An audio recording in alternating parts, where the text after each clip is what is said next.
Paul aba yibereye mu muhanda nk'ibisanzwe ari kwigendera, maze yajya kubona akabona umukobwa aramwitambitse ku buryo haburaga gato cyane ngo amugonge. Nyamara uyu mukobwa yabonye uyu musore ahagaze maze akomeza kumwereka ibimenyetso nyine nko kumwereka ati komeza uze, komeza uze. Paul rero yafunguye umuryango asohoka mu modoka maze atamubwira ati va mu muhanda, va mu muhanda wa mukobwa we. Naho rero Promesse niko uyu mukobwa yitwa yahise amubwira ati subira mu modoka, subira mu modoka nyine uzunyure hejuru. Paul ati ariko reka nawe gukomeza ibintu kubera ko ntabwo nkugonze nta nubwo imodoka ikwegereye, ariko va mu modoka, va mu muhanda imodoka ihite. Naho Promesse ati nyine ndashaka gupfa, subira mu modoka maze uzungonge. Ni nako ubwo Promesse yahise yiruka maze aramufata aramusunika amusubiza mu modoka nyine ati jya mu modoka uyitware ubundi unyure hejuru nicyo nshaka. Naho rero Paul yarumiwe maze ahita abaza Promesse ati none se mu by'ukuri urashaka gupfa? Ubwo se koko ibyo bintu uri kuvuga urumva nyine ibyo bintu bishoboka? Naho rero Promesse ati yego ndashaka gupfa kuko ubuzima nabuhaze. Bakivuga ibi yahise abona indi modoka yari iciye ku ruhande maze yiruka ajya kuyirohamo, ariko nyine Paul aba yamaze kumufata. Yahise abona ko ibintu bitoroshye habe na gatoya.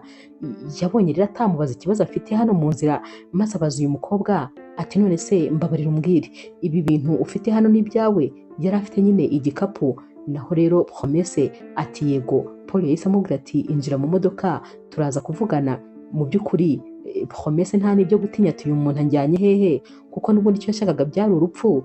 Yaravugaga ati ngize Imana yaza kunyorohereza maze rwose akanyica. Yahise yinjira mu modoka nta no kumubaza ikintu na kimwe. Uyu mukobwa rero yagendaga arira inzira yose. Paul rero yahise akata maze asubira inyuma basubira mu rugo. Bakigera mu rugo rero Promesse w'amarira yari yamurenze, bicaye muri salo maze Paul ahita amubaza ati mbabarira umbwire kubera iki wumva ushaka urupfu, kubera icyo ushaka kwiyahura? Naho rero Promesse yahise akora mu gikapu cye maze abazanye ikinyamakuru yahise acyereka Paul ati reba uyu ni fiance wanjye yakoze agisida arapfa, noneho ikirenze kuri ibyo yasize ntwite. Nabibwiye rero papa wanjye maze akibimenya ansaba yuko nakuramo inda kandi rwose ntabwo nabishobora. Mbyanze rero yahise ahitamo kunyirukana ndetse rwose anca mu muryango, ntabwo yifuza kuzongera kumbona ukundi. Numvise rero nta yandi mahitamo mfite uretse rwose ayo gupfa. Nashakaga gupfa sinzi impamvu utabashije kunyica. Naho Paul ati ndakwinginze ntiwongere kuvuga ibyo bintu kubera ko ibyo rwose ntabwo byaba ari igisubizo, ahubwo wowe ikintu kimwe ugomba gukora ni ugutuza ukagerageza kwiyakira. Noneho rero ibi bintu byawe ngiye kubishyira mu cyumba cy'abashyitsi, hanyuma ugende ukarabe ugerageze gutuza, ugerageze nyine kugarura ibitekerezo ku murongo. Gusa nyine nta kintu na kimwe urebye Promesse yari ari kumva, yari ari kwiririra gusa, yarariraga ndetse akanasakuza. Paul yahise ahaguruka maze ajyana bya bintu byo mu cyumba. Promesse rero nawe nta kundi yagombaga kubigenza, yarahagurutse maze aramukurikira. Mu kanya gato rero Tania umuvandimwe wa Paul yaraje maze asanga uyu mukobwa ari hano mu rugo. Yamubajije n'impamvu uyu mukobwa ari aha. Paul yamubwiye buri kimwe cyose cy'ukuntu byagenze maze Tania ahita amubwira ati umva uyu mukobwa ntabwo mushaka hano, agomba kuva hano kandi byihuse. Tekereza umukobwa utwite inda itari iyawe maze akaguma hano mu nzu, ntabwo rwose mpamukeneye. Naho rero Paul ati hoya, akeneye kuruhuka no gutuza. Ikindi kandi nta kibazo rwose kibirimo kubera ko ninjye namwizaniye, mureke rero agume hano nta kibazo. Gusa nyine Tania byaramurakaje ko musaza we yanze kumwirukana. Bwarakeye mu gitondo rero abyutse agiye ku kazi maze asanga nyine Promesse ari muri salo.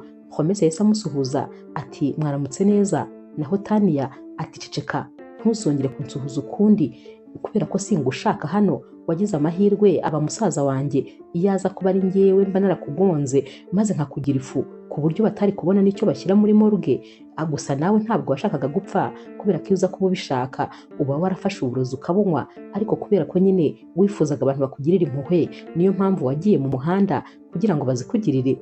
Ubu ngubu ndagiye kubera ko mfite umunsi muremure untegereje, hari byinshi byo gukora mfite, ariko igihe nza kuzira ni njye nawe turi kumwe.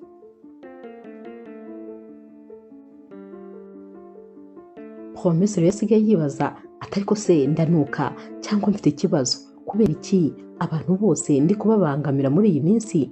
Ku rundi ruhande rero papa we yari yicaye muri salo ari kureba ifoto ye, maze akajya avuga ati wahisemo inzira yawe, gusa ndababaye ukuntu nakureze njyenyine nyuma y'urupfu rwa mama wawe, ariko nyamara inyiturano mpaye nta yindi ni ukutwitira uriya musore w'igicucu gusa, maze ukanga no gukuramo iyo nda ugahitamo kujyana nayo. Ukuntu nakureze neza nkagukorera buri kimwe cyose, nyamara wowe uhisemo kunsebya. Izina ryanjye nubatse imyaka n'imyaka urashaka kurisenya. Gusa guhera uyu munsi nanjye rwose ndakwibagiwe, ndetse ndagusibye mu bantu nigeze kumenya. N'ifoto yawe reka nyice ubundi ngusibe burundu. Yahise rero aca ifoto arayicagagura mu duce twinshi rwose, maze arajugunya.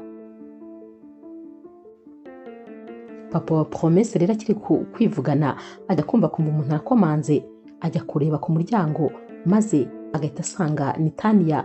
Tania rero ni umukobwa baba bamaze igihe gito cyane rwose bamenyanye, dore ko uyu munsi nibwo bwa mbere abaje kumusura. Nyamara uyu Mutaniya ni wa muvandimwe wa Paul. Yarinjiye rero maze nyine papa wa Promesse atangira kumubwira ati ni ukuri ntabwo nari nzi ko rwose uri buhamenye, ikindi kandi ntabwo nari nzi ko uri bubyubahirize. Naho Tania ati oya, njyewe ndinda isezerano ryanjye, iyo nasezeranye ikintu ndagikora. Papa wa Promesse atari ko hari abandi bakobwa nyine batajya barinda amasezerano yabo. Tania ati nuko nyine ubwo baba bakiri abana, naho njyewe ndi umuntu mukuru mba nzi ibyo ndimo, ndetse rwose nta nubwo nshobora kwemera ikintu nzi neza ko ntazakora, ahubwo se mbwira nyine icyari cyatumye umpamagaza. Naho rero papa wa Promesse ati buretse gatoya ndaje nkubwire, ahubwo banza umbwire icyo ndi bukwakirize. Ku rundi ruhande rero Promesse nawe ntabwo aba ashaka gukomeza yicaye gusa, ahita atangira kwikorera amasuku mu rugo, agatangira guhanagura ibintu bigiye bitandukanye. Hanyuma Paul araza agasanga ari gukora amasuku, ahita amubwira ati hoya rekeraho rwose, reka gukomeza kwistressa, ntabwo nshaka ko winaniza. Naho Promesse ati hoya ntabwo ninaniza, utu ni uturimo tworoheje, gukora amasuku ni ibintu byoroshye cyane, ni n'ibintu kandi nsanzwe nkora n'iwacu. Naho rero Paul ati oya, ibi bintu rwose byaba biri kukuvuna kuko uratwite, urananiwe, ukwiriye kuruhuka bihagije. Promesse ati ariko kuba ntwite ntabwo ari uburwayi, ahubwo nyine ni byiza ko nkora uturimo tw'amaboko kuko rwose biranamfasha. Paul rero yaramubwiye ati nta kibazo, ariko ni ukuri ntukivunishe. Mu kanya gato rero Promesse amaze gukora ibi byose yarasohotse agiye nyine kuri butike guhaha, maze akigera mu nzira yahise akubitana na Jacob. Jacob rero ni wa mufiyanse we wapfuye. Akimukubita amaso yahise amufata ati Jacob uri hano, naragushatse ndakubura, none uri hano. Naho Jacob rero ati ntabwo ariko nkuzi, kubera ko njyewe ntabwo nitwa Jacob, nta n'umuntu witwa gutyo rwose nzi, ahubwo se wowe urinde? Naho rero Promesse ati ni njyewe Promesse, ndatwita umwana wawe, hano mu nda harimo umwana wawe. Naho rero Jacob ati ntabwo nkuzi, ukwiriye umuganga kubera ko rwose ushobora kuba urwaye, ufite ikibazo cyo mu mutwe. Yahise rero yigendera ati uramenye ntiwongere kunkoraho, kubera ko njye nawe ntaho tuziranye, nta nubwo kandi uwo muntu uri kuvuga muzi. Promesse rero yasubiye mu rugo ari kurira amarira menshi cyane. Paul akimukubita amaso ati habaye iki kugarutse uri kurira? Naho Promesse ati ndamubonye. Jacob ati Paul ati ninde ubonye se? Promesse ati Jacob ndamubonye, ndamwiboneye neza.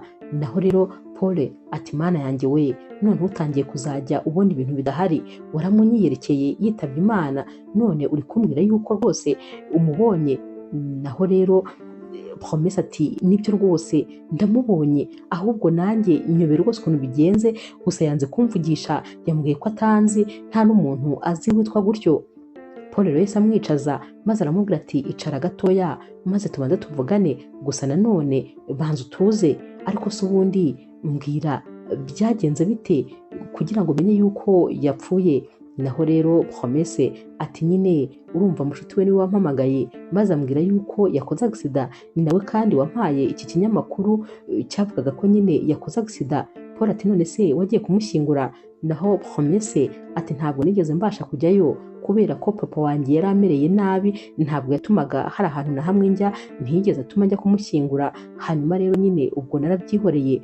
Naho Paul ati bishatse kuvuga ko rero nta kintu na kimwe wowe wigeze wibonera n'amaso yawe kinakwemeza ko nyine yavuye mu mubiri? Promesse ati niko bimeze. Paul rero yaramubwiye ati noneho ubutaha niwongera guhura n'uwo muntu, kuko ashobora kuba ari umuntu basa gusa, wowe uzashaka ukuntu umufotora cyangwa umufate nk'akavidewo, maze noneho uzaze unyereke. Promesse yahise amubwira ati yego rwose nzabikora, nzajya nkunda kunyura ahantu twahuriye maze ndebe ko nazongera kumubona.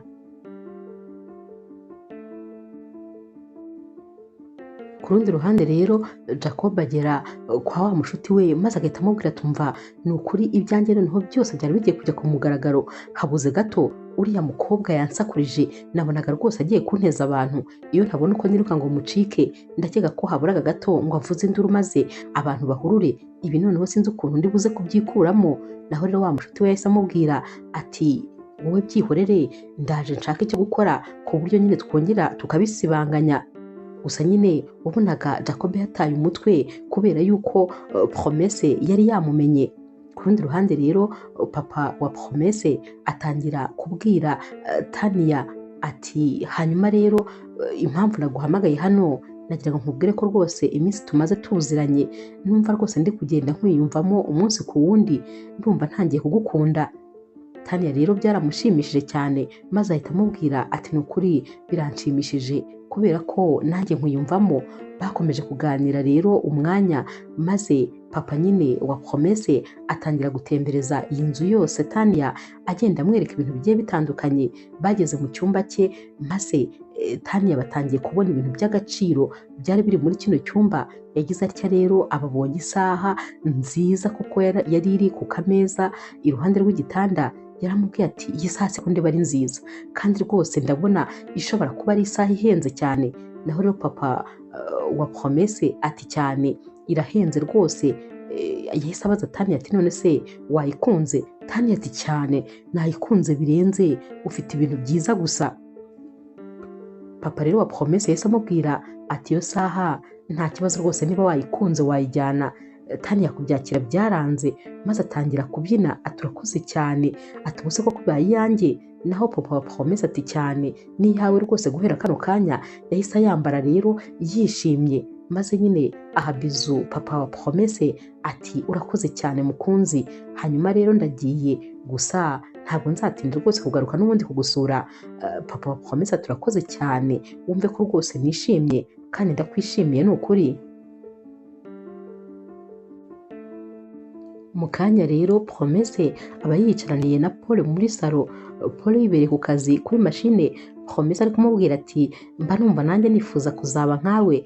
Naho rero Paul ati banza ahubwo ubanze ukire nyine umere neza ujye ku murongo, ibindi nabyo bizaba biza gahoro gahoro. Baba bari kwiterera story bari no guseka, uba ubona rwose bisa nkaho noneho Promesse atangiye kwiyakira. Mu kanya gato rero Tania ahita yinjira maze bakamusuhuza nyine, ahita ajya mu cyumba agahita asiga ibyo yari afite ku buriri, ubundi akaza akajya mu gikoni. Agaruka rero n'umujinya mwinshi maze agahita abwira Promesse ati gute nta byo kurya ndi kubona hano? Naho rero Paul ati hanyuma se ni umukozi wawe ku buryo ukwiriye kumubwira ko nta byo kurya bihari? Naho rero Tania ati hanyuma se hano ahari nk'indabyo turamuteguye ku buryo yaba ari hano maze ntanategura amafunguro, akeka ko se hano ari muri hoteli? Nyamara ari kuvuga ibi byose Promesse we yakubise amaso ku kuboko maze ababonye ya saha yarayitegereje, amaso yanga kuyivaho. Mu mutima akajya yibwira ati ariko ahari ubanza aribyo koko, nshobora kuba ntangiye gusara kubera ko nshobora kuba nsigaye mbona ibintu bidahari gusa. Yakomeje kuyireba rero maze mu kanya gatoya Paul ahita abwira Tania ati niba ushaka rero kuba umuyobozi ukwiriye gushaka umugabo maze ukajya mu rugo rwawe ukaba ariho uyobora, ahubwo se ubundi urumva ataba ari igitekerezo cyiza. Naho Tania ati iby'umugabo byo rwose ntibiguhangayikishe kubera ko mfite umugabo mu buzima bwanjye, ikindi kandi ni umugabo w'umukire isaha n'isaha rwose twabana, niba kandi ushaka kumva hano urabizi nyine ko ugomba kubanza kugurisha iyi nzu maze tukayigabanamo kabiri kuko twese tuyifiteho uburenganzira.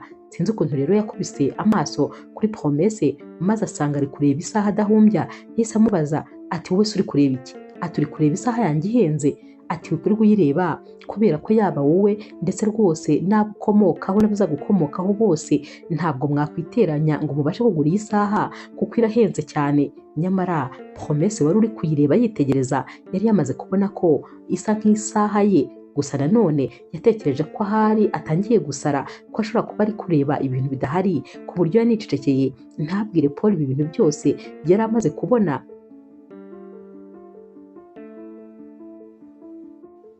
Ku rundi ruhande rero Jacob we rwose aba yicaranye n'umukunzi we ari kumutera imitoma amubwira ukuntu ari we kintu cyonyine gifite agaciro cyamuje mu buzima. Aba ari kumubwira ati ni ukuri ntabwo ushobora kumva ukuntu nishimye, uruha agaciro, ikindi kandi ndagukunda cyane. Naho rero uyu mukobwa ati nanjye ndagukunda cyane ariko nifuza kuzahura na mama wawe.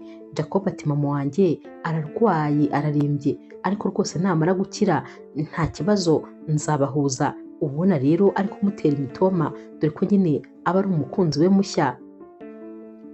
Ku rundi ruhande rero Paul azana umukozi maze bagera mu rugo birumvikana nyine Promesse ahita amusuhuza anamwishimiye.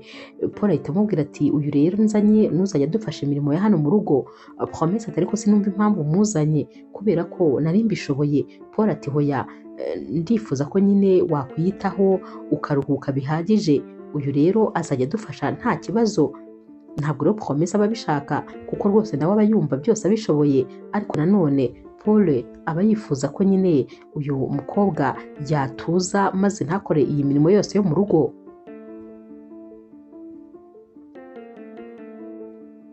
Umunsi umwe rero Tania yaje muri salo maze asanga wa mukozi bazanye ari gukora amasuku. Yahise amubaza ati wa mugore se utwite ari hehe? Naho rero uyu mukozi ati yagiye kwa muganga, yagiye kwipimisha inda. Naho Tania ati nta n'isoni afite, ati hano se hari umugabo we uhari? Umva ibyo bikoresho bishyire hariya araza kuza akora akazi kose gasigaye. Uyu mukozi ati oya ntabwo byashoboka kubera ko niyo mpamvu boss yanzanye kugira ngo njye nkora kano kazi kose, hanyuma rero rwose ntabwo nshaka ibibazo. Tania ati ndavuze ngo njye gukora amasuku mu cyumba cyanjye n'ahandi, aho hihorere uriya mukobwa araza kuhakora, ikindi kandi sinkakubwire ngo maze unsubize kubera ko nyuma ya musaza wanjye ni njyewe mukoresha wawe. Yatangira kumubwira nabi maze nyine umukozi abura uko abigenza. Tania yahise amubwira ati wibeshya hashira iminota 5 gusa ningaruka ngo usanga aho ngaho turabonana. Akimara kugenda rero uyu mukozi yahise avuga ati ariko se bigenda bite kugira ngo umukobwa mwiza gutya aba ari umunyamushiha afite umwaga ungana gutya? Ahubwo se uko ko atabeshye Promesse n'iki kintu kibi aba yamukoreye ko ari n'umwana mwiza yitonda kubera icyamwanga bigeze aha ngaha? Yahise yumva rero n'ubundi Tania yamuhamagaye ati nigarukire. Uyu mukobwa yahise agenda yihuta kuko yabonaga rwose bishobora kumuviramo ibibazo. Paul rero yaratashye maze umukozi ahita amubwira ko impamvu atakoze indi mirimo yose yo mu rugo ari uko Tania yayimubujije. Paul yararakaye maze ahita ajya kureba Tania ati mbwira ukuntu wabujije umukozi gukora akazi ke ngo ukarindirije ngo Promesse. Naho rero Tania ati hanyuma uriya mukobwa kuki wamugize ikigirwamana? Tekereza ko atangiye kujya atuma njye nawe dutongana. Urabizi ukuntu twahoraga twishimye ibintu byose bimeze neza, ariko nyamara kuva yagera hano ibintu byose byarahindutse. Sinzi impamvu ushaka kumutetesha, ubundi harabura iki ngo umwirukane? Ntabwo ari we wamuteye inda, gute uzarera umwana utabyaye? Paul ati ibyo ntabwo bikureba kubera ko muri iyi nzu ni njyewe mpaha, ni njyewe nkora buri kimwe, hari ikintu na kimwe ukora? Uriya mukozi se we hari ubwo ari wo umwishyura? Kubera iki rwose uri kuburana? Kubera iki udakeneye kumva? Kubera iki kandi ukomeza kubangamira Promesse n'ukuntu ari umwana mwiza? Nyamara rero Tania byaramurakaje kubera ko nyine ari gutongana na musaza we kandi bari gupfa Promesse. Naho rero Promesse ari kuva kwa muganga ari kwigendera mu nzira, yarongeye kandi akubitana na Jacob. Akimukubita amaso yahise amufata aramukomeza, yaramuhobereye yanga kumurekura ati Jacob, ni wowe rwose ndabizi, sinzi impamvu mbwira ko atari wowe. Naho Jacob ati rwose simbizi, sinzi uwakuntumye wa mukobwa we, wagira ngo warasaze, njye mbona rwose ufite ikibazo, gusa nanone niba ufite ikibazo nagufasha, hari umuganga nzi kandi ukomeye wabigufashamo rwose. Promesse ati ariko ntabwo rwose mfite ikibazo, nta kibazo cyo mu mutwe mfite, yikoraga hati ndi muzima, ndabibona ko ari wowe. Jacob ati ntabwo ari njyewe, sinzi impamvu rwose ukomeza kubivuga. Promesse yahise amwereka muri telefone ati reba, uyu nguyu ni wowe nanjye turi kumwe. Naho Jacob ati oya, uwo ntabwo ari njyewe, ashobora kuba ari umuntu dusa, ariko nakubwiye ko rwose atari njyewe kuko nta n'umuntu witwa Jacob nzi, kandi rwose wa mukobwa we mbabarira utazatuma ntangira kugira amahane kubera wowe, kuko urambangamira, buri uko duhuye urambangamira cyane. Yaramwiyatse rero maze aba arirutse, yirutse. Promesse yamugenze inyuma aramukurikira, yabonye rero aho yinjiye, maze rwose arongera nyine asubira inyuma kubera ko yatekerezaga ko agiye kubibwira Paul maze akazamuherekeza bakaza kureba uyu musore. Naho rero Jacob yageze nyine mu nzu ahita abwira wa mushuti we atumva noneho ahari bindangiriyeho, tekereza ko wa mukobwa twongeye tugahura yankurikiye kandi yabibonye ninjira hano, ndakeka ko rero rwose atari byiza kuri njyewe kubera ko byanze bikunze azaza kundeba. Uyu mushuti rero yahise amubwira ati wihangayika, wigira ikibazo, humura rwose, ibi byo ndaza kubikemura, ndaza nyine kwijyanishwa kumureba, noneho nyine nzamwereka ibyangombwa byerekana ko utakiri muzima, ahubwo icyo dukwiriye gukora ubu ngubu ni uko dukwiriye gushaka nyine ibyangombwa byerekana ko wapfuye. Sinzi uko tugomba kubibona kubera ko uri muzima nawe urabizi, ariko sinzi uko twabigenza. Jacob atumva ibyo byo ntibiguhangayikishe kubera ko urabizi nyine ku mitwe ho rwose nta muntu n'umwe undusha, ndaje mbishake byihuse, niba utekereza ko hari icyo byagufasha maze bigatuma uriya mukobwa nyibagirwa burundu ntazigere agaruka kundeba. Uyu mushuti rero yaramubwiye ati cyane rwose byakidufasha kandi kinini.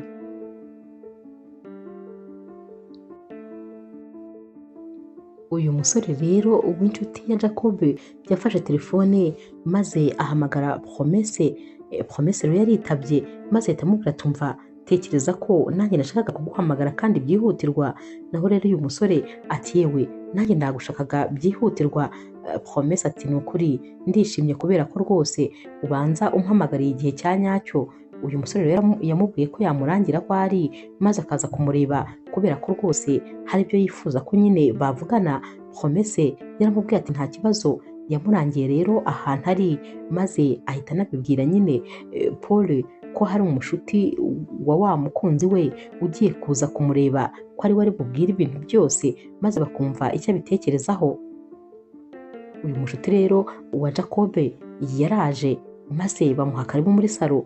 Yaricaye rero bataragira ikintu na kimwe bamubwira, yahise nyine abwira Promesse aturumva rero impamvu nyine nashakaga kukureba ngo tuvugane, hari ibintu nyine mama wa Jacob yashakaga, hanyuma rero nari mvuye nyine kumushakira impapuro, ibyangombwa nyine ngo byemeza yuko yamaze gupfa kugira ngo mama we abe yabasha kumusimbura kuri konte ye, abe yabasha gukuraho nyine amafaranga ariho.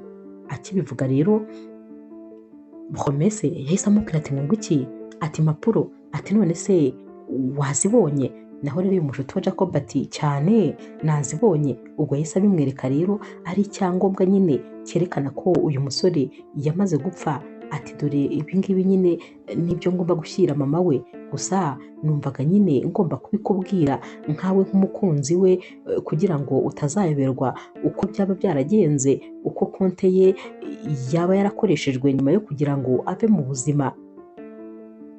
Kano kanya rero Promesse acyumva ibi byose yahise atangira gutekereza ko ahari kuko ashobora kuba afite ikibazo cyo mu mutwe, ibintu ari kubona atari ibya nyabyo, dore yuko izi mpapuro na Paul yazifatiye maze agasoma bagasanga koko ni icyangombwa cy'uko uyu musore atakibaho. Bombi bararebanye habura n'umwe ugira ijambo na rimwe avuga, bose baraceceka. Ibyo rero Promesse yifuzaga kubwira uyu mushuti wa Jacob ntabwo yari kuba akibivuze akimara kubona ibi byose. Promesse rero yabajije uyu mushuti wa Jacob mbere y'uko agenda atari ko se mbabarira nkwibarize, ubundi nyine wowe waramwiboneye yamaze kuvamo umwuka? Naho uyu mushuti we ati cyane, kuko ibyo byose byabereye imbere yanjye, twari turi kumwe, naramwishyinguriye, narabibonye rwose akora agisida n'amaso yanjye. Ndabizi nyine mu mutwe wawe rwose ufite ibintu byinshi wibaza, ariko ndakwinginze iyakire, ntabwo Jacob akiri mu buzima, yamaze kuvamo, ndabizi, narabyiboneye rwose. Gerageza utuze maze utere indi ntambwe, wongere kandi utangire ubundi buzima, kuko rwose ubw'urukundo na Jacob bwo bwararangiye. Ndabyumva ko atari ibintu byoroshye, ariko rwose byararangiye. Uyu mushuti rero wa Jacob yaratashye maze abwira Jacob ko rwose bisa nk'aho abishyizeho iherezo, uyu mukobwa atazongera kumushakisha ukundi. Nyamara Promesse yasigaye ari kubwira Paul atari ko ni ukuri, ntabwo rwose ndi kumva ko bari abantu ari uko basa gusa, kubera ko ibyo nabonye ndumva byanze kumva mu mutwe. Naho rero Paul ati ni ukuri rwose abantu bashobora gusa, niba kandi nabwo utabyibeshyeho. Naho rero Promesse ati simbizi niba rwose naba nibeshye, gusa nyine ndumva bitari kumva mu mutwe, ariko nanone birashoboka ko kubera agahinda nshobora kuba narataye umutwe. Iminsi yakurikiye rero Jacob rwose yari akomeje nyine kwesikuruka uyu mukobwa bari bari kumwe, dore ko uyu musore yari yarabigize akamenyero, yabaga yishakira kwirira amafaranga y'abakobwa gusa. Yari ari kubwira rero uyu mukobwa ati mfite agahinda kenda kunyica ari no kwiriza, ati mama wanjye rwose ararembye kandi nta mafaranga mfite yo kumuvuza. Uyu mukobwa rero ari kumubwira ati ntuhangayike, amafaranga rwose ndaje nyagushakire maze umuvuze neza akire, kubera ko mabukwe ndashaka ko rwose aba ameze neza. Naho rero Jacob atari ko ni ukuri nanjye ndarambiranye, kubera ko rwose mpora ngutura ibibazo by'umuryango wanjye, ndumva rwose ndambiwe guhora mbigukorera. Naho rero uyu mukunzi we atari ko nta kibazo, kubera ko umuryango wawe ni wo wanjye, mabukwe ntabwo rwose agomba kuremba, kandi mfite uko nawe kamuvuje. Uyu musore ati ni ukuri uzaba ukoze, namara gukira nzahita njya kumukwereka. Naho uyu mukobwa ati ntabwo wabyumva ukuntu nanjye nishwe n'amatsiko yo guhura na mabukwe, ndifuza rwose kumubona. Naho rero Jacob atazagukunda ndabizi, icyo atarazi uyu mukobwa ni uko aya magambo ariyo yabwiraga buri mukobwa wese yabaga ashaka gukuramo amafaranga. Ku rundi ruhande rero Tania yasubiye gusura papa wa Promesse, dore ko rwose urukundo rwabo rwari rugeze kure, bari basigaye bakundana bya nyabyo. Papa wa Promesse rero yari ari kumubwira ko rwose nyuma yo kubura ibintu bye byose by'agaciro, ubwo yavugaga mama wa Promesse ndetse nyine na Promesse, dore ko yamubwiye inkuru ye yose uko yagenze, maze ubu ngubu bakaba batakibonana. Yaramubwiye ati nibura ndagufite iruhande rwanjye. Naho Tania ati guhera uyu munsi ujye umfata nk'umunyamuryango wawe, kandi ndagukunda, nzajya nguhora iruhande. Sinzi ukuntu rero ari kureba nyine mu tubati twari turi hano, yagiye kubona abonyemo igipupe cyiza cyiza cyane, akigikubita amaso yaragiteruye, maze ahita amubaza ati none se iki ngiki ni cyo wanguriye mukunzi? Papa rero wa Promesse yaracyitegereje maze amara akanya atavuze. Naho rero Tania atari ko ungurira ibintu byiza gusa, uzi ko ibintu byose nkunda wagira ngo umaze kubimenya. Tekereza ko n'iri bara ari ryo bara ryanjye, sinzi rwose ikintu cyabikubwiye. Naho rero papa wa Promesse yakomeje kubitekerezaho maze ahita amubaza ati none se uragikunze? Naho rero Tania ati yego. Papa rero wa Promesse yahise amubwira ati yego ni icyawe rwose wagitwara, nyamara iki nacyo cyari icya Promesse. Hanyuma rero bakomeje nyine kuganira, amasaha yo gutaha yarageze, maze uyu mukobwa arataha. Akigera mu rugo rero yari agifite mu ntoki, birumvikana Promesse akimukubita amaso yaramurebye cyane nanone, maze rwose ubona ko nyine abaye nk'umuntu utakaje controle.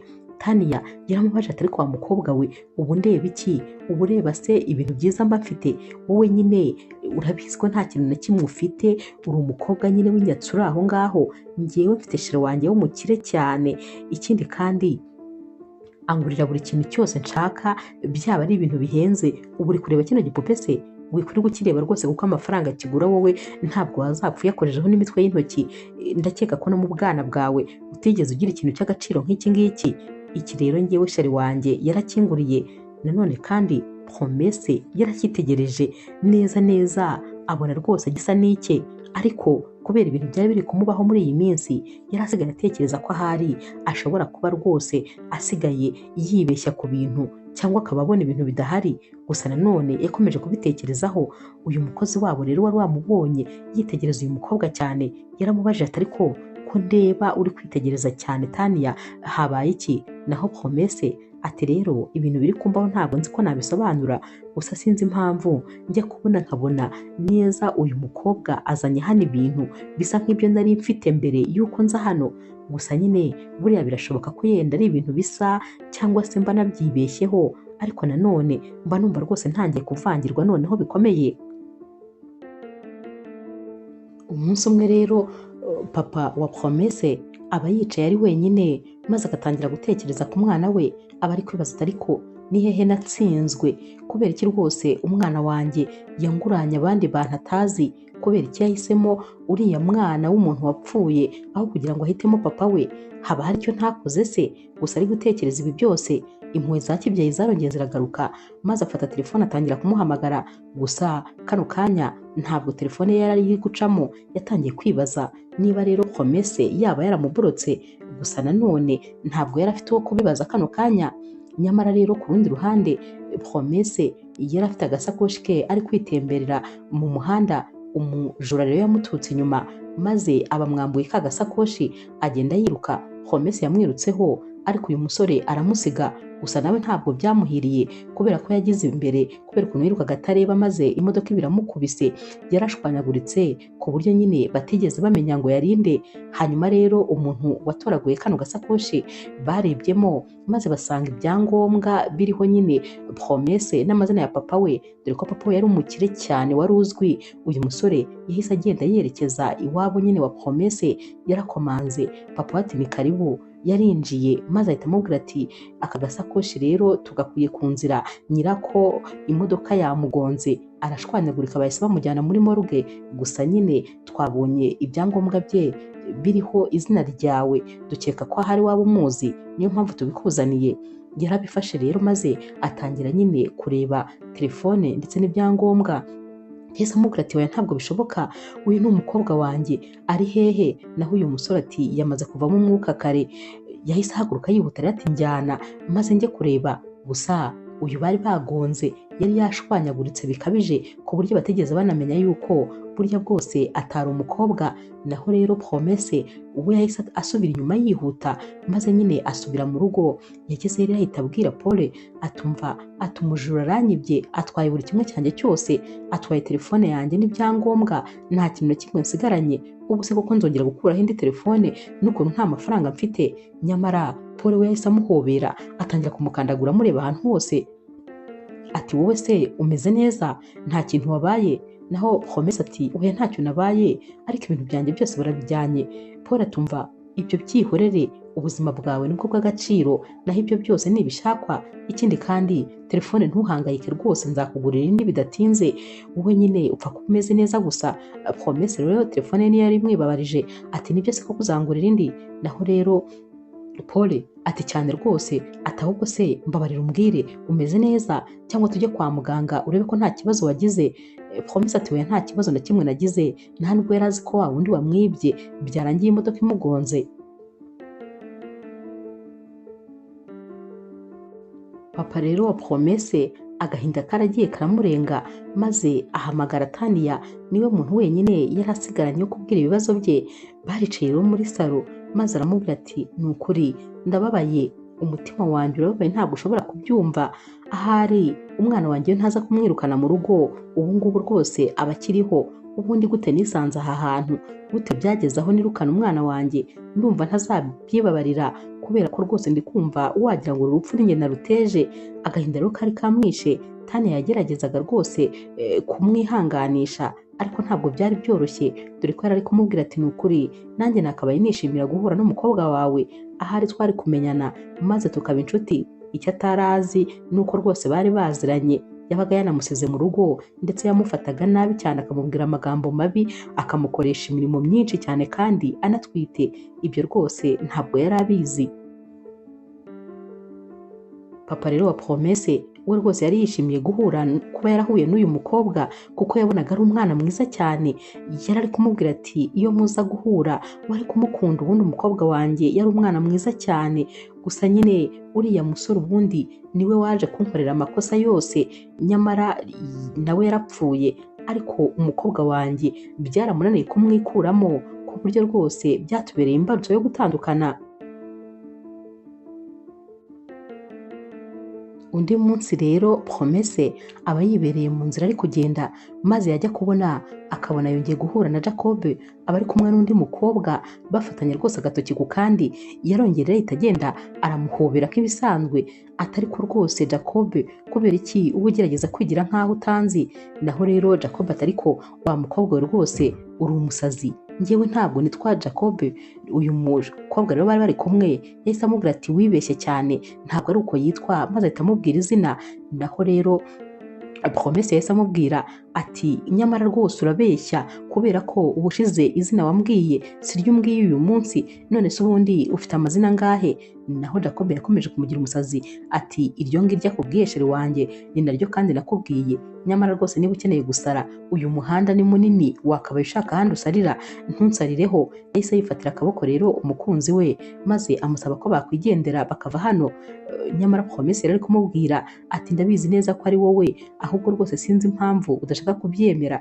Yabwiye rero uyu mukobwa ati gusa umenye ko uyu yari umukunzi wanjye, nubwo nyine inshuti ye yambwiye ko yapfuye, ariko ndabizi ko akiriho rwose, n'uyu nguyu n'uyu kandi ndabizi neza. Ikindi kandi ntwita umwana we. Babonaga rero rwose ari umukobwa ahari wasaze kubera ko uyu musheri nyine wa Jacob yumvaga amazina uyu mukobwa Promesse ari kuvuga ntaho ahuriye n'ayo asanzwe azi. Uyu munsi rero kandi nanone Promesse yatashye ubona yataye umutwe, buri uko yabonaga uyu musore yameraga nk'umuntu wataye umutwe, ibintu bikamubana byinshi mu mutwe, akibaza niba ari ibya nyabyo uyu musore yarapfuye, akibaza niba uyu ari kureba ari we wa nyawe, maze rwose akabiburira igisubizo. Yageze rero mu rugo nyine kwa Paul, ahita asanga Tania yicaye muri salo, gusa nyine yahise amusuhuza n'umutima mwiza cyane. Naho Tania ati ntukanyigireho umwana mwiza kubera ko singukeneye muri uru rugo, ariko ubanza ushaka kuzasohoka muri umurambo, niba ushaka ko nzakwica simbizi, gusa untera iseseme, ndakwanga, ndakuzira, mba numva ntashaka kukubona. Sinzi impamvu rwose wizirika kuri musaza wanjye, noneho ukuntu atangiye kujya kwitaho kurusha nuko anyitaho, sinzi ibintu wamuhaye. Ubundi gute umusore mwiza nka musaza wanjye w'ibogari atangira gukunda umukobwa umeze nkawe? Kano kanya rero akivuga ibingibi Promesse yaramwitegereje ariko araceceka. Yari ari kumva rero ko uyu mukobwa rwose ibintu ari kuvuga byose ari kwibeshya. Yahise agenda rero yigira mu cyumba, n'ubundi ibibazo bikomeza kumurenga. Yari afite ibintu byinshi byo gutekerezaho, yibaza niba uyu wamuteye inda koko yarapfuye bya nyabyo. Muri kano kanya rero Promesse yari ari kurira amarira yamurenze. Paul yinjiye mu cyumba maze ahita aza yiruka amwegera, atubaye iki se kandi? Naho rero Promesse ati ni ukuri ndumva nshaka gupfa nkava kuri iyi si kubera ko n'ubundi ntacyo maze, nta muntu n'umwe nkunda, nta n'umuntu n'umwe kandi unkeneye. Naho rero Paul yaramuhobereye aramukomeza ati hoya wivuga gutyo, kubera ko njyewe ndagukunda kandi uri umuntu w'ingenzi kuri njyewe. Uyu mukobwa rero yamurebye mu maso, aceceka umwanya, bombi bararebana maze baraceceka. Paul rero yarongeye amusubiriramo ati ndagukunda kandi uri umuntu w'igiciro kuri njyewe, ubwo rero sinifuza kukubura, haba muri ubu buzima ndetse no mu buzaza. Ndifuza ko nyine najya mpora nkubona. Promesse rero ntabwo yabashije kumva ibyo uyu musore yari avuze, yaracecetse nyine, gusa akomeza kubitekerezaho. Nyamara kano kanya Paul yahise amubwira ati ahubwo ryama maze uruhuke, naho rwose ikintu cyo kwiyambura ubuzima cyo ntuzongere kugitekereza ukundi, kubera ko sinazigera nkubabarira. Ku rundi ruhande rero Jacob aba ari mu modoka ari kumwe na wa mushuti we, ari kumubwira tumva uriya mukobwa azankorera ishyano, ubanza ngomba gukora ibishoboka byose maze nkabona amafaranga y'uyu mukobwa turi kumwe, ubundi nkava muri uyu mujyi, kuko rwose ndabona noneho hari bitazavamo. Tekereza ko habuze gatoya ngo uriya mukobwa yereka amafoto uyu musheri wanjye turi kumwe. Tekereza iyo yamwereka yari guhita abona neza ko rwose ari ngewe, byo kwirirwa mbeshya byari kuba birangiye. Naho rero uyu mushuti we yahise amubwira ati ariko ni ukuri rega wimurenganya, Promesse yaragukundaga cyane, gusa nyine niyihangane, sinzi impamvu nawe utajya ugira impuhwe, ariko se ubundi uzakomeza kwinjiza amafaranga muri ubwo buryo kugeza ryari? Naho rero Jacob ati nzakomeza kuyinjiza kugeza igihe amafaranga azarekereraho kuzira, ariko nanone ndi gutekereza yuko nimara gufata ay'uyu mukobwa turi kumwe nzahita ndekera aho ngaho, kuko nyine nzaba maze gukorera ahagije. Naho rero uyu mushuti we ati none se uyu muri kumwe muzahita mujyana? Naho Jacob ati tujyana hehe se? Ati mva ikibazo cyawe, kandi njyewe reka nta mukobwa n'umwe mbafitiye impuhwe, nta n'umwe. Ibi byose mbikora ari business, iyo maze kubakuramo amafaranga rero nta wundi mba nshaka rwose ko nzongera guhura nawe. Ubwo rero nimara kumukuraho aya mafaranga nzahita mba muri uyu mujyi, naho ubundi ndabona rwose Promesse bijya hazagera aho ngaho akankorera ibintu ntazabasha kugarura. Undi munsi rero papa wa Promesse yari ari kumwe na Tania bari kuganira, maze ahita amubwira ati hanyuma rero niba rwose wabinyemerera ndifuza ko wambera umugore maze tukibanira. Naho Tania yabisamiye hejuru ati yego rwose ndabyemeye, kuko nanjye ndagukunda cyane, ndifuza rero ko twabana. Barabyumvikanye rero, maze papa wa Promesse abwira Tania ati hanyuma rero kubera ko wambwiye yuko umusaza wawe ari wo muryango wonyine ufite, ndifuza ko wazaduhuza maze nkamubwira nyine ibyifuzo byanjye, ndakeka aribwo byaba byiza kurushaho. Tania ati yego nzabikora rwose. Ku rundi ruhande rero Promesse we yiyibukiraga ukuntu Paul yamubwiye ko amukunda kandi nyine ari uw'agaciro kuri we, maze agatangira gutekereza ati ni urukundo se nk'urwo ntekereza, maze agahita yongera akisubira ati we ntabwo byaba ari byo, kuko nta musore n'umwe wanyemera, noneho umusore w'ibogari nka Paul. Ikindi nyine ndatwite, inda itariye, n'ibibazo byose mfite, nta musore n'umwe wanyemera. Ariko hashira akanya yakongera kubitekerezaho, agatekereza ati ariko none yaba nkunda, akongera ati oya rwose nanjye nsigaye ntekereza ibintu bitabaho gusa. Naho rero Paul we yarakomeje rwose kwita kuri Promesse by'umwihariko, dore ko yamuherekezaga kwa muganga ndetse akagerageza kumuha keya mu buryo bwose bushoboka.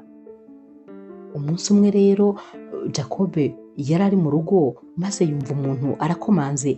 Yagiye kureba maze ahita asanga n'undi mukobwa bakundanye mbere, nawe rwose yatwariye amafaranga ye. Uyu mukobwa rero yari yaje yasaze, atumva ndashaka rwose kumpa amafaranga yanjye. Umuhungu w'igisambo gusa yashakaga kwinjira mu nzu. Naho rero Jacob ati we ntabwo uri bwinjire mbabarira, uvuge buhoro kubera ko mama wanjye arimo kandi ararwaye. Naho uyu mukobwa ati ni mama wawe se, wa wundi wahoraga umbeshya ko tuzabonana? Ndashaka amafaranga yanjye.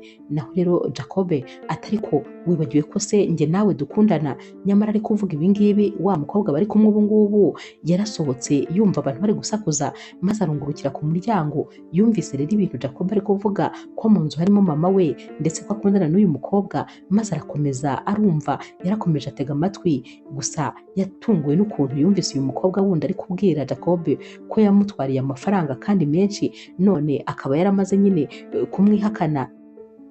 neza neza yumva ibintu Jacob yabwiraga uyu mukobwa, yumvise bisa neza neza nawe n'ibyo ari kumubwira kugira ngo amukuremo amafaranga. Uyu mukobwa rero yahise akubita agatima kuri Promesse, nawe rwose buri gihe bahuriraga mu nzira maze agasara avuga ati uyu muhungu twarakundanye ndetse yanteye inda. Uyu mukobwa rero yatangiye kugira amakenga, yahise asubira mu nzu buhoro kugira ngo rwose hatagira n'umenya yuko yari ari hano.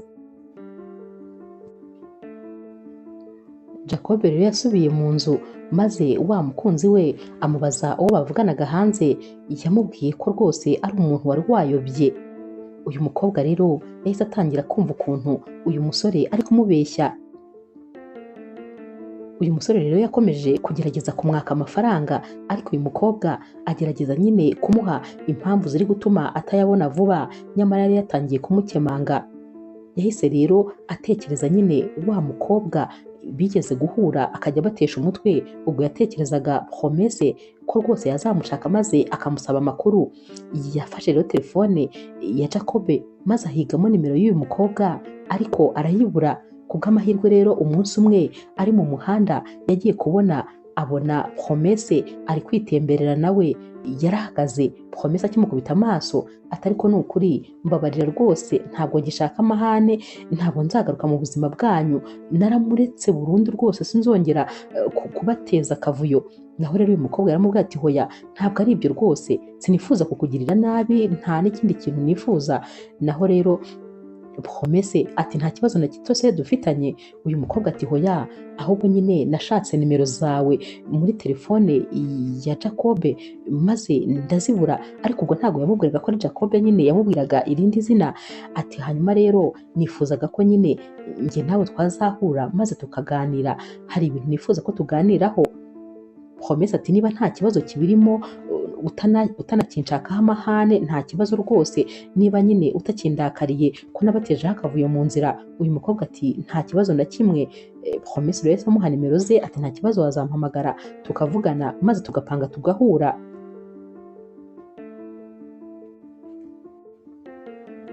Undi munsi rero Paul yari agiye ku kazi, yahaye rero amafaranga umukozi wabo maze aramubwira ati noneho Promesse naza kuza kubyuka uze kumuha aya mafaranga kubera ko afite rendez-vous kwa muganga kandi sinabasha nyine kumutwara, afite akazi kenshi, ariko umuhaye amafaranga araza kuyakoresha kwa muganga, andi nyine araza kuyategamo taxi. Uyu mukozi rero akiyafata, Tania yari yicaye hano, umusaza we yamaze gusohoka, maze uyu mukobwa ahita yambura uyu mukozi ati mpereza ayo mafaranga vuba, ni aya musaza wanjye. Naho rero uyu mukozi atari ko wabyumvise ko nyine Promesse ari buze kujya kwa muganga. Naho Tania ati hanyuma se urumva ibyo bindeba, umusaza wanjye se niwe ushinzwe kumuvuza, niwe wamuteye inda. Yahise afata aya mafaranga maze arayabika, aramubwira ati kandi nihagira ijambo na rimwe risohoka mu kanwa kawe urambona ubimenye ibyo ngibyo. Uyu mukozi rero yagize ubwoba maze araceceka kuko yari abizi ko Tania ari umuntu mubi, ari umunyamahane, ashobora kumuhemukira. Ku mugoroba rero Paul yaratashye maze asanga nyine Promesse mu cyumba, yaramubwiye ati bimeze bite, none se kwa muganga byagenze bite? Promesse ati ntabwo nigeze njyayo. Paul ati kubera iki? Naho Promesse ati nta mafaranga nari mfite. Paul ati kandi nagusigiye amafaranga? Promesse ati ntayo nabonye. Paul rero yahise ahamagara wa mukozi ati amafaranga nagusigiye wayashyize he? Nawe abanza kugira ubwoba, abanza kunanirwa kubivuga. Paul ati vuga agira vuba. Uyu mukozi yaramubwiye ati ukimara kugenda Tania yahise yanyambura kandi yamubwiye ko nimbivuga ari bunyice. Paul byaramubabaje maze ahita ajya kureba Tania hafi kumufata mu ijosi, atari ko wa mukobwa buri shitani, ubundi uzakora ubukwe ryari ngo uve muri iyi nzu, ko nkurambi ungeze ahantu ubu ubwo mufite mba mbona rwose wagira ngo ntabwo njye nawe tuvukana. Tania rero yahise amubwira ati ntugire ikibazo kuko njye mfite umukunzi, mfite umugabo w'umukire rwose, uru rugo rwo nzaruvamo, ariko kondisiyo ni imwe gusa, ko nyine nawe uzashaka umugore ariko ntushake uriya watoraguye ku muhanda, ugashaka nyine undi mukobwa muri mu rwego rumwe. Ibyo nubikora nzahita nkuvira mu buzima n'iyi nzu nyigusigire, ariko nibyanga iyi nzu uzayigurisha maze tuyigabanemo kabiri, urabizi ko ubwo burenganzira mbufite. Naho rero Paul yahise amubwira ati ibyo ntuzongere no kubivuga, ntabwo nzashaka uwo ushaka, njyewe nzashaka uwo nshaka kandi nkunda. Paul rero yasabye imbabazi Promesse ku byabaye, naho Promesse ati oya nta kibazo ni ukuri. Paul ati none se ubu uzajyayo ryari? Naho Promesse ati ngo nzajyayo mu cyumweru gitaha nta kibazo. Umunsi umwe rero Promesse yaje mu gikoni aje kureba wa mukobwa w'umukozi wabakoreraga, dore ko rwose bari n'inshuti bakundaga kuganira, maze uyu mukobwa ahita amubwira ati ariko wazahaye amahirwe bosi ko nyine couple yanyu mba mbona yabijyanye, ikindi kandi aragukunda cyane. Tekereza ko namwumvise ariko bibwira umuntu kuri telefone, ariko akamubwira ko nyine aba abona wowe wagira ngo ntabwo uba ubitekerezaho. Promesse ati koko se warabyumvise? Uyu mukobwa ati cyane, urumva nyine njyewe amatwi yanjye aba ari ahantu hose, iyo ndi kugenda ngenda numva iby'imbere n'iby'inyuma n'ibyo ku mpande zose, nta kintu na kimwe kibera muri iyi nzu ntaba nzi. Ubwo rero narabyumvise, ariko uvuga ko nyine aba abona utamuha amahirwe kandi ko agukunda cyane. Kano kanya rero Promesse yahise amenya neza ko wa munsi ibyo nyine Paul yavugaga ko amukunda ari ibya nyabyo, burya koko amukunda. Gusa yahise abwira uyu mukobwa ati reka ibyo tubyihorere, ndishakira nyine ibyo kurya. Naho rero ku rundi ruhande wa mushuti wa Jacob yaramubwiye atumva nyamara ntabwo rwose ibintu bimeze neza. Tekereza ko uriya mukobwa muri kumwe ubu ngubu namubonye ari gusohoka mu rugo kwa Promesse, byanze bikunze hashobora kuba hari ikintu kiri gukorwa ndetse rwose kiri gutegurwa. Jacob rero akimara kubyumva umutima wamuvuyemo, maze ahita amubwira ati byanze bikunze ikintu kiri gutegurwa ntabwo ari cyiza, bashobora kuba hari imigambi barimo. Hanyuma rero niba ari uko bimeze, ngiye ngomba gukora ku buryo ari njye nyine ndi bukore igikorwa bwa mbere. Uyu mushuti ati hanyuma se urakora iki? Jacob yahise akora mu mufuka maze akuramo kondomu, yahise azimwereka ati izi ngizi nizo ziri buze kunkorera akazi. Uyu mushuti ati urabigenza ute se? Ati ndashaka kumusohora mu nzu yanjye bitarenze uyu munsi, kandi ndamusohora amwereka ko ari we munyamafuti. Yaratashye rero maze ahita azifata azishyira mu isakoshi y'uyu mukobwa wari udahari kano kanya. Uyu mukobwa rero yaraje, maze nyine uyu musore ahita asohokana isakoshi ye ndetse na varize ye yari yayishyizemo ibintu byose yiteretse muri salo. Ati umukobwa wirirwa unca inyuma gusa, urabona ngo urabika ibi bintu kandi nyamara njye nawe tutajya tubikenera, bishatse kuvuga ko ufite abandi basore muba muri kumwe. Umukobwa agiye kujya kwisobanura, uyu musore yahise amubwira tumva fata varize yawe maze unsohokere mu nzu, gira vuba niko mvuze. Naho rero uyu mukobwa yahise amubwira ati ndabyumva, ushobora kuba wamenye neza yuko nsigaye mvugana na Promesse kubera ko wa musore w'inshuti yawe ndabizi ko nyine yambonye asohokayo kuko nanjye namubonye. Ubwo rero ushatse kunyereka ko ari njye munyamakosa kugira ngo unyikize nk'uko wikijije abandi bakobwa bose. Gusa itandukanyirizo ryanjye nabo nuko utabashije gutwara amafaranga yanjye, kuko rwose ntayo naguha nakumenye hakiri kare. Gusa nyine uri umusore mubi kandi umenye ko ibyo bitazarangira neza, kwirirwa ubeshya abantu urukundo maze ukabarira amafaranga. Nyamara Jacob noneho yahise yumva ko ibintu byose uyu mukobwa yamaze kubivumbura, yahise amufata aramusunika hanze na varize maze arafunga. Gusa yasigaye nyine yihebye ari gutekereza ati ko ndeba noneho imigambi yanjye yose iri kugenda ipfa. Gusa nanone ntabwo narekeraho ntarafata amafaranga y'undi muntu wa nyuma, byanze bikunze ngomba gushaka undi musheri byihuse nkamukuraho amafaranga nkabona kuva muri uyu mujyi. Ku rundi ruhande rero Tania yabonye ko musaza we akomeje gukunda Promesse cyane, maze ashaka rwose ibi bintu byose kubyangiza. Yaragiye ashaka umu-ex wa musaza we maze aramubwira tumva ndashaka yuko ugaruka maze ukongera kujya mu rukundo na musaza wanjye, kandi nzaguha amafaranga menshi, ndetse kubera ko nawe namubwiye yuko naramuka ashatse undi muntu utari uriya mukobwa nzabasha kumurekera iriya nzu, ndakeka bizoroha cyane. Gusa nyine ndakwizera, ndifuza kugaruka maze ugasubira mu buzima bwe. Uyu mukobwa rero yarabyemeye maze araza. Hanyuma rero bicaye bari ku meza, uyu mukobwa yabonye ko nyine Promesse ari kuva mu cyumba, maze ahita atangira gusomagura Paul, ari nako kandi afata amafunguro ajya kumutamika. Paul akigizayo uyu mukobwa, ariko nyine bikanga bikaba by'ubusa, ukabona ko ibintu byose bisa nk'aho ari kubikora ku mbaraga. Naho rero Promesse nabo bari waramaze gukunda rwose Paul ndetse batekerezaga ko bari mu rukundo. Byamunaniye kubyihanganira maze abamanutse gahoro yikubise hasi nk'umuntu uguye muri koma, wagira ngo rwose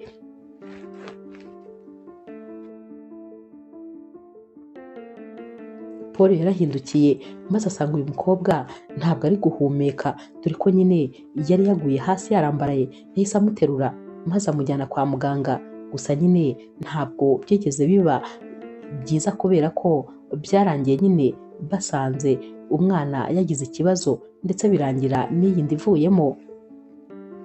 Ikimara kuvamo rero noneho Promesse agahinda karamwishe, yatekereje ko ikintu yarwaniriye birangiye n'ubundi atakibonye. Agahinda karamwishe, yarababaye maze noneho yumva rwose yava muri runo rugo kubera ko yabonaga ko nyine n'ubundi ameze nk'aho nabo yabateje ibibazo. Yaratangiye gutekereza ko ari we watumye Paul ndetse na Tania batumvikana, kandi nanone ibi byose Paul yari yabimusobanuriye uko byagenze ko nta ruhare yabigizemo na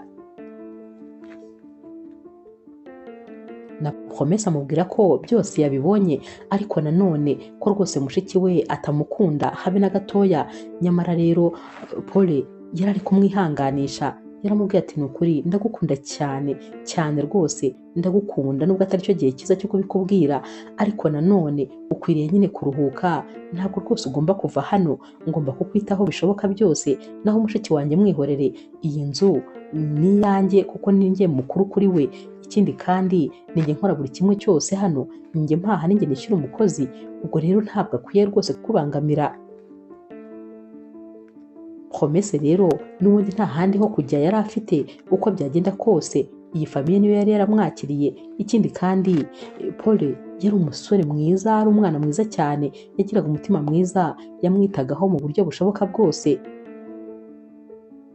Promesse rero yaramubwiye ati ikintu gitangaje ni uko nanjye ngukunda kandi cyane, rero nananiwe kwihanganira ukuntu nyine nabonaga uriya mukobwa ashaka kugusoma, nari nagize ngo mugiye gusubirana.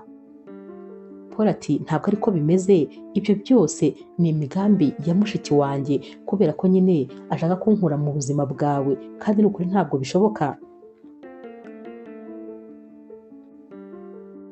Nyuma y'iminsi mike rero Jacob we yari amaze kwibonera undi mukunzi, dore ko rwose kubera ko yabikoraga nka bizinesi, kubona undi bakundana byabaga byoroshye cyane. Uyu mukobwa we rero bari bamaze guhura, yari abizi neza ko musaza we ari hafi kuva hanze ndetse azazana amafaranga menshi. Yari ari kubwira rero wa musore w'inshuti ye ati uriya we umusaza we namara kuza amafaranga yose nzayabamaramo, ubundi nyine mpite mpagarika nk'uko nabyiyemeje, mve muri uyu mujyi nigire mu wundi, uretse ko ntazi niba ninjya mu wundi mujyi nzabihagarika. Iyi bizinesi iraryoshye cyane, ninjiza amafaranga menshi kandi nyamara ntanishimishije, urumva ko rero rwose kuyireka ari ibintu bigoye. Naho rero uyu mushuti we ati ntabwo nzi iherezo ryawe, gusa nanone iyi bizinesi ukora iteye ubwoba. Uyu mukobwa rero batangiye nyine guteretana, dore ko nyine Jacob ikintu yakoreshaga cyari kimwe gusa. Buri gihe yarwazaga mama we, yavugaga ko mama we arwaye, arembye, ari kwa muganga ndetse nyine akeneye ubuvuzi buhenze, kandi akagira umwana mwiza ko rwose nta bufasha bwawe akeneye. Nyamara byarangiraga umukobwa amubwiye ko nta kintu na kimwe cyatuma nyine atita kuri nyirabukwe, maze bikarangira atangiye gushakisha amafaranga. Gusa wa mukobwa yirukanye nawe yamenye ko nyine Jacob hari undi mukobwa ari gutuburira. Yaramushatse rero hasi hejuru, maze abwira uyu mukobwa nyine ibya Jacob byose, dore ko nyine Promesse nawe yari yaramubwiye buri kimwe cyose, uko byagenze, uko yamuriye amafaranga, uko nyine bahimbye ko yapfuye, byose rero abimubwiye. Hanyuma rero uyu mukobwa akimara kubyumva yahise amubwira ati hanyuma rero ndumva icyo dukwiye gukora ari kimwe gusa, ni uko uyu musore tugomba nyine kuzamufungisha kubera ko urumva ko ari umutekamitwe, ni umutubuzi. Bose rero uko ari batatu bishyize hamwe maze batangira nyine gutanga ikirego kugira ngo bazafungishe uyu musore. Gusa ntabwo byari bigoye kuko bose bari bafite ibihamya by'uko nyine yagiye abatuburira. Umunsi umwe rero Jacob ari mu rugo yagiye kubonabona polisi iraje, bamubwiye ko rero ubu rwose atawe muri yombi kubera ubutekamitwe. yabarabahakaniye ababwira ko rwose ari umusore uzwi ndetse ari umusore wifashije, ko rwose adashobora gutuburira umuntu n'umwe. Baramubwiye bati cecekere, amagambo yose wifuza kuvuga uraza kuyavuga ugeze kuri polisi. Akigera kuri polisi rero yahise asanga abakobwa bose bane noneho bari kumwe na wa wundi wa mbere, dore ko nawe bari bamuhamagaye uwabanjije. Akibakubita amaso yabaye nk'uhera umwuka, dore ko bose bari bafite ibihamya by'ukuntu bagiye bamwoherereza amafaranga. Yatangiye rero gusaba imbabazi ariko ntabwo byari gushoboka. Baramufunze rero nyuma y'igihe gito rwose baramukatira imyaka myinshi cyane. Aba bakobwa barishimye maze rwose Promesse nibura anezezwa n'uko uyu musore birangiye yishyuye ibintu byose yari yarakoze, kubera ko yari yarahemukiye abantu benshi. Yatekereje rero ukuntu yatandukanye na papa we kubera uyu musore wari umutubuzi. Nyamara burya hari igihe umubyeyi akubwira ibintu rwose wagira ngo ababibona. Umubyeyi we yakundaga kumubuza uyu musore ariko Promesse ntabyumve kubera urukundo yamukundaga. Nyamara papa we yabonaga atari we musore ukwiriye umwana we. Ibi byose rero Promesse yarabitekereje maze rwose yumva biramubabaje ukuntu uyu musore we yatumye agira ubuzima bubi kubera urukundo. Nyamara we yaramubeshyaga, icyamugenzaga byari business gusa. Ibi bintu rero byose yabitekerereje Paul ukuntu byagenze, maze Paul amusaba kwihangana. Yaramubwiye ati ariko burya koko habaho abasore b'abatuzi, uyu musore ntabwo numva ko rwose yari gukora ibintu nk'ibyo ngibyo. Gusa nanone ihangane kubera ko byabaye kare, ahari wari kuzabimenya amazi yararenze inkombe. Ariko nyine ntacyo byabaye byarabaye, ibyo byose biba bigomba kutubera isomo.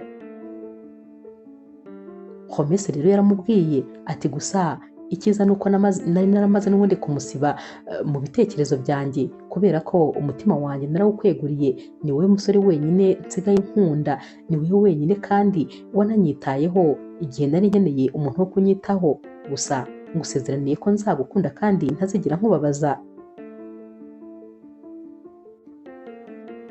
Ku rundi ruhande rero Tania w'ibyishimo byari byose kubera ko noneho papa wa Promesse yari yamuguriye imodoka. Niko yari abizi nyine, yari azi ko iyi modoka ariyo bamuguriye. Yari imodoka ihenze, imodoka nziza. Ibyishimo rero byari byamurenze maze nyine aza noneho yahatwitse, dore ko nyine uyu munsi ari nabwo bari bamwambitse impeta nubwo bari baramupropoje kera. Yatungutse mu rugo ahita asanga Promesse ahagaze mu muryango. Promesse agikubita amaso iyi modoka yarayitegereje, arayireba neza, areba plaque yayo maze abona rwose iyi modoka ni imodoka ye neza neza. Yatangiye kwihanagura mu maso. Naho rero Tania yaramubwiye ati ariko wowe uba ureba iki? Kubera iki ibintu byanjye byose uba ubireba ukabyitaho ko rwose nta hantu uzahurira nabyo? Wajya ureka kwibabaza ureba ibintu bihenze, ureba ibintu by'abakire. Ngewe mfite rwose umusheri, urabona ukuntu usheri wanjye aba yanyitayeho. Reba imodoka aba yanguriye.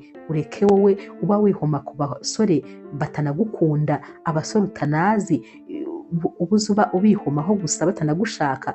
Wazavuye ubundi mu buzima bwa musaza wanjye.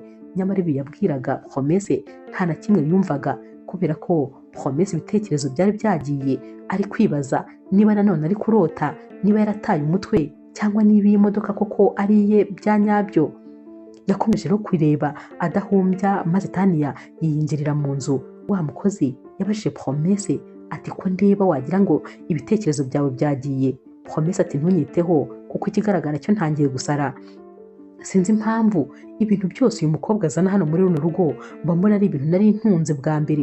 Tekereza ko n'iyi modoka neza isa n'imodoka yanjye, noneho na plaque zikaba ari zimwe. Ariko birashoboka yuko nshobora kuba naragwishije umutwe, ahari nkaba ntakibuka ikintu na kimwe. Reka dutekereze ko nshobora kuba ndi kurota. Birashoboka ko ibintu byose ndi kubona ari byo ntekereza nyine atari ibya nyabyo. Naho uyu mukobwa yaramubwiye ati hoya ibintu birasa, ikindi kandi ushobora no gusanga ari ibitekerezo biba biri kukuzamo gusa.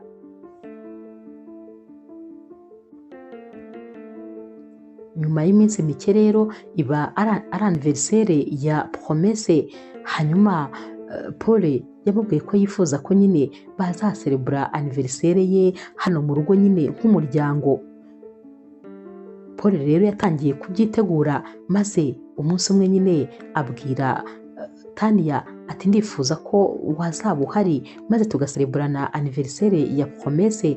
Naho Tania yaramusetse ati ngewe nza muri aniveriseri y'uyu mukobwa, ntabwo nakwicisha bugufi bigezaho, gusa nyine hari undi muntu w'ingenzi tugomba kuzaba turi kumwe uwo munsi. Nyamara uwo yavugaga yari papa wa Promesse, wari waramusabye yuko bazaba bari kumwe nibura ku isabukuru y'umukobwa we, akagerageza kwiyibutsa ibihe bagiranye, dore ko nyine kwiyakira byari byaranze, kumva ko umukobwa we yavuye mu buzima kandi byose ari we wabiteye byari byaranze. Yahoranaga agahinda gakabije, yifuzaga rero nibura ko ku isabukuru ye yazasura nyine ku gituro cye, ndetse nyine agasangira n'uyu mukobwa w'umukunzi we, bimeze nk'aho bari guserebura aniveriseri ya Promesse.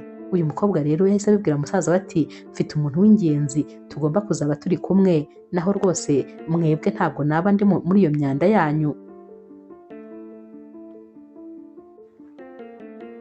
Kuri aniveriseri rero Tania yagiye kureba nyine papa wa Promesse, maze baba ari we nyine bafatanya guserebura.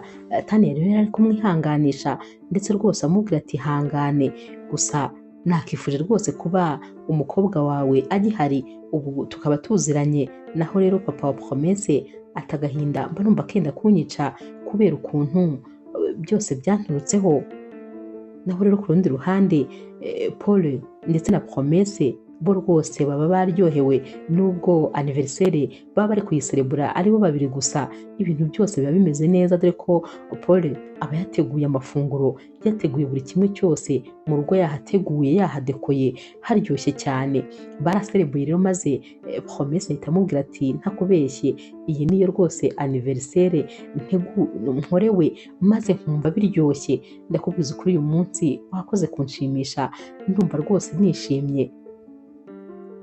Paul rero yaramubwiye ati ahubwo ndifuza ko nyine twazamuka muri etaje maze tukajya mu cyumba cyanjye, hari ikintu nshaka kukubwira.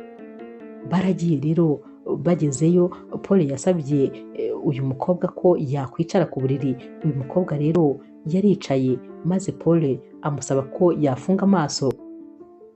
Promesse rero yarayafunze, maze Paul apfukama imbere ye. Yahise rero afata impeta maze amusaba ko yabumbura amaso.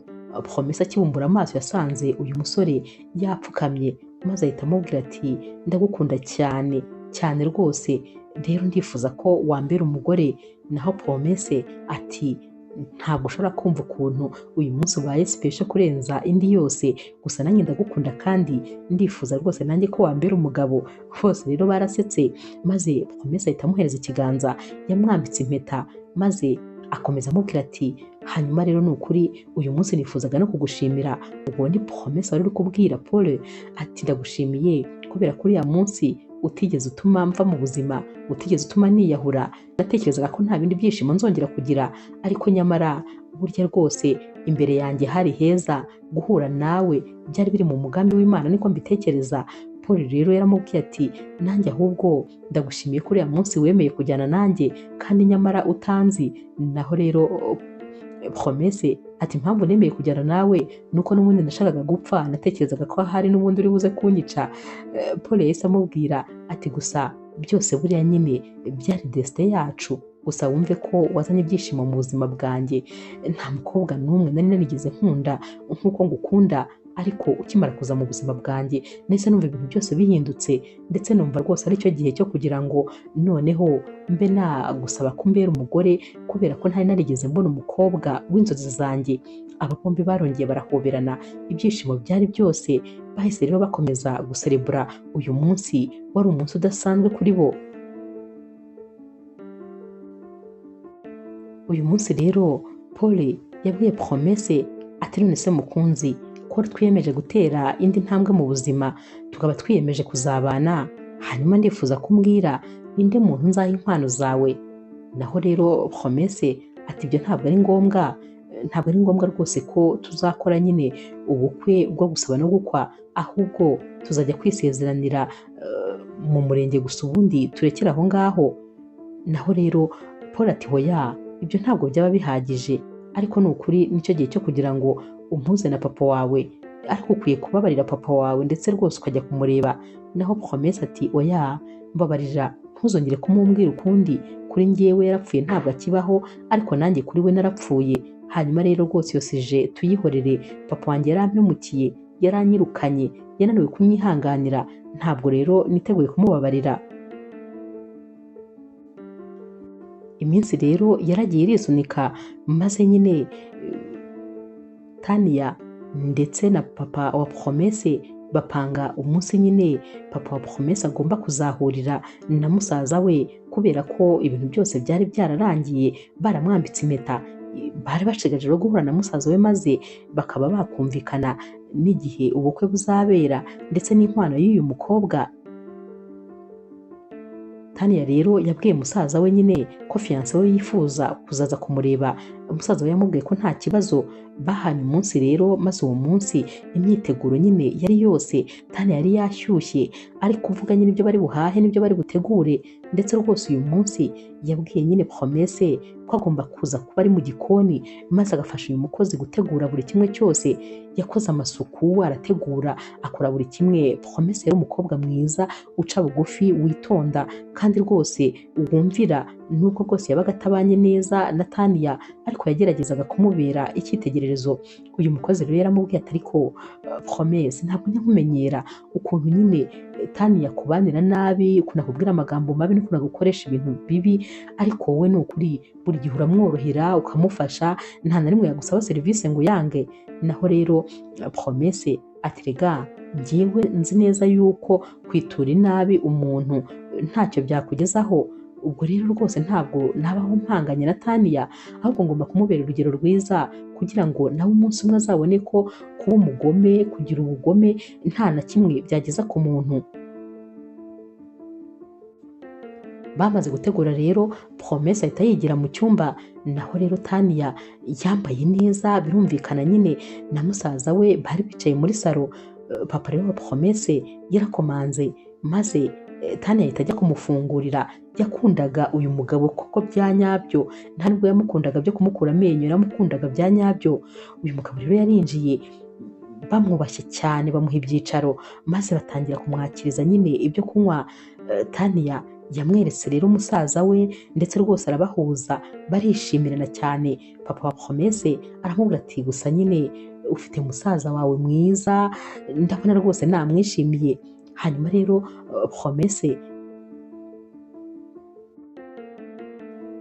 rero Tania yahise ahamagara umukozi maze aramubaza ati ya myanda ngo ni Promesse iri hehe? Nyamara papa wa Promesse acyumvira izina yabaye nk'uwikanze nyine, ariko ntiyabitindaho. Naho rero Tania yakomeje kumubwira ati hano hari umukobwa, ni umukobwa utamenya ubwoko bwe, sinzi aho umusaza wanjye yamutoraguye, gusa ndamwanga cyane, mba numva nukira, simba mushaka hano, ariko yanze gusohoka hano rwose. Yakomeje kumubwira amagambo menshi cyane, menshi rwose. Naho rero uyu mukozi yaramubwiye ati ari mu cyumba cye. Tania yahise amubwira ati genda umuhamagare maze aze asuhuza umushyitsi. Yagiye rero kumuhamagara, ariko urumva nyine Tania yasigaye ari kubwira amagambo menshi papa wa Promesse, ari nako kandi Paul ari kubwira Tania ati ariko se Tania, wajya ureka ibyo bintu, uriya mwana ko ari umwana mwiza, ko yitonda, ko akubaha, ko agukorera buri kimwe, kuki rwose ukomeje kumubangamira? Bagiye kubona rero babona Promesse aratungutse.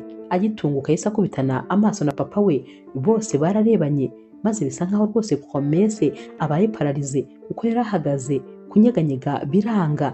Maze papa we ati Promesse mwana wanjye, ntabwo wapfuye, uracyariho? Naho Tania ati uriya se uramuzi? Naho rero papa wa Promesse ati uyu ni umwana wanjye, uyu ni umukobwa wanjye. Promesse yavuye muri salo yiruka maze ahita ajya mu cyumba. Naho rero Tania ndetse na Paul basigaye batangaye. Papa rero wa Promesse yababwiye buri kimwe cyose ko nyine uyu nguyu ari we mukobwa we. Bahise babihuza na za nkuru maze basanga kuko ni papa we. Gusa Promesse we yari ari mu cyumba ari kurira adashaka kongera gukubita amaso papa we. nyamara rero papa wa Promesse yahise arakarira cyane Tania kubera amagambo yari amaze kumubwira. Yari amaze kumenya ko yafashe nabi cyane umwana we, kuko yakundaga no kumubwira nyine akamubwira nabi, amubwira ko uyu ari umukobwa wihometse kuri musaza we, yakoze ibishoboka byose ariko akaba yaranze kubavira mu buzima. Papa rero wa Promesse yahise amubwira atumva, ntabwo nari nzi ko uri mubi bigeze aho ngaho, ntabwo nari nzi ko rwose wakora ibintu umwana wanjye. Naho Tania ati ariko ntabwo nari nzi ko ari umwana wawe. Papa wa Promesse ati byasabaga se ko ugomba kumenya ko ari umukobwa wanjye kugira ngo umufate neza, cyangwa ahubwo wakabaye nyine ukora ibyiza ukigendera kuko ubisanga imbere, wakabaye ugira umutima mwiza kuri buri wese. Ese amubwira ati iby'ubukwe tubivuyemo, birarangiye rwose sinifuza kuzongera kukubona ukundi. Yarasohotse aragenda, agahinda kari kose ariko nanone ibyishimo ari byose kubera ko yari abonye umwana we ari muzima. Yamaze kugenda rero maze Paul ajya kureba Promesse, yaramukomeje ariko nanone amusaba ko rwose yababarira papa we, kubera ko papa we yahise arekana na Tania kubera ko yamufashe nabi. Ese amubwira ati icyo ni icyemeza ko uri uw'ingenzi kuri papa wawe, ibyabaye byose byarabaye ariko papa wawe aragukunda. Tekereza ko yahise areka umukunzi we kubera ko yagufashe nabi. Naho rero Tania we kwihangana byaranze, yabuze amahoro maze akajya ajya gusaba imbabazi papa wa Promesse buri munsi kuko yaramukundaga bya nyabyo. Nyamara papa wa Promesse yaramubwiye ati umuntu udakunda umwana wanjye nanjye rwose ntabwo namukunda, gusa niba wifuza ko nazongera kukureba neza uzamusaba imbabazi, maze nakubabarira nibwo rwose nzongera kukuvugisha. Nyamara Tania nawe rwose yatekerezaga ko yakoze ibintu bibi kandi akabikorera umuntu utarigeze amukorera ikibi na kimwe. Yatekerezaga ko ibintu yakoze ari we babikoreye atabasha kubyihanganira. Umunsi umwe rero yaraje maze asanga Paul ndetse na Promesse bicaye muri salo. Yahise akubita amavi hasi maze atangira gufata ku birenge bya Promesse ati ndakwinginze mbabarira ku bintu byose nagukoreye, ndakwinginze rwose ngirira impuhwe kubera ko ubukwe bwanjye bwarapfuye kandi mu by'ukuri nkunda papa wawe n'umutima wanjye wose, ndamukunda nifuza ko twabana, gusa naraguhemukiye nakwangirije ubuzima, ariko ndakwinginze mbabarira utitaye ku kintu na kimwe. Promesse we ntabwo yabyumvaga, yumvaga wagira ngo ari kurota. Yaramubwiye ati none se niho uri gusaba imbabazi? Yarebye rero Paul maze asanga Paul nawe yumiwe kuko nta n'umwe watekerezaga ko Tania yaca bugufi bigeze aha ngaha. Paul rero yari ari kwereka Promesse ibimenyetso nyine nko kumwereka ati byemere, imbabazi ze zemere. Promesse yakomeje kwitegereza Tania maze Tania ahita amubwira ati kandi ni ukuri uzababarire na papa wawe kuko aragukunda. Iminsi yose twari kumwe yahoraga afite agahinda, yahoraga kumbwira, ni wowe kiganiro yaganiraga ndetse yicuzaga ibyabaye byose. Ndakwinginze nawe rwose umubabarire.